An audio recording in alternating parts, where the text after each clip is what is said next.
వాటి నుంచి ఏపీలో వాట్సాప్ గవర్నెన్స్ సేవలు అందుబాటులోకి రానున్నాయి. మంత్రి నారా లోకేష్ వాట్సాప్ గవర్నెన్స్ సేవలను ప్రారంభించనున్నారు. తొలి దశలో 161 సేవలను అందించనుంది ప్రభుత్వం. ఇందులో భాగంగా ప్రభుత్వం అధికారిక వాట్సాప్ నెంబర్ను ప్రకటించనుంది. ఆ అకౌంట్కు వెరిఫైడ్ ట్యాగ్ ఉంటుంది. ఈ నెంబర్ వన్ స్టాప్ సెంటర్ లాగా పనిచేయనుంది. భవిష్యత్తులో వీటిని మరింత విస్తృతం చేయనుంది ప్రభుత్వం. ఏదైనా సమాచారాన్ని ప్రజలకు చేరవేయాలనుకుంటే ప్రభుత్వం ఈ వాట్సాప్ అకౌంట్ ద్వారా మెసేజ్ పంపించనుంది. భారీ వర్షాలు, వరదల కారణంగా రాష్ట్రంలోని అన్ని విద్యాసంస్థలకు సెలవు ప్రకటించడం లేదా విద్యుత్ సరఫరా నిలిపివేత, వైరస్ వ్యాప్తి జాగ్రత్తలు, మీ ప్రాంతంలో అభివృద్ధి పనులు జరుగుతున్నాయా లేదా ఇలాంటి సమాచారాన్ని ఒకేసారి కోట్ల మందికి చేరవేయనుంది ప్రభుత్వం.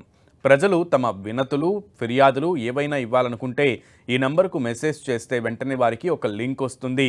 అందులో సంబంధిత వ్యక్తి పేరు, ఫోన్ నెంబర్, అడ్రస్ యాడ్ చేసి వినతిని టైప్ చేస్తే సరిపోతుంది. వెంటనే వారికి ఒక రిఫరెన్స్ నెంబర్ వస్తుంది. దాని ఆధారంగా తాము ఇచ్చిన వినతి పరిష్కారం ఎంతవరకు వచ్చింది, ఎవరి దగ్గర ఉందనే స్టేటస్ను తెలుసుకునే ఛాన్స్ ఉంటుంది.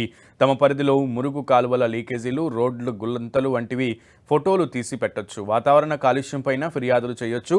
ప్రభుత్వం అమలు చేస్తున్న వివిధ సంక్షేమ పథకాలు, అభివృద్ధి కార్యక్రమాలకు అర్హతలు, పథకాల లబ్ధి గురించి ఈ వాట్సాప్ నంబర్కు మెసేజ్ చేసి తెలుసుకోవచ్చు. అంతేకాకుండా రాష్ట్రంలోని పర్యాటక ప్రదేశాల సమాచారాన్ని వాట్సాప్లో అధికారులు పంపిస్తారు. అందులో నుంచి మీకు కావాల్సిన ప్రాంతాన్ని ఎంపిక చేసుకుని అక్కడే టికెట్లు, వసతి సహా అన్ని బుక్ చేసుకునే సౌకర్యం ఉంటుంది.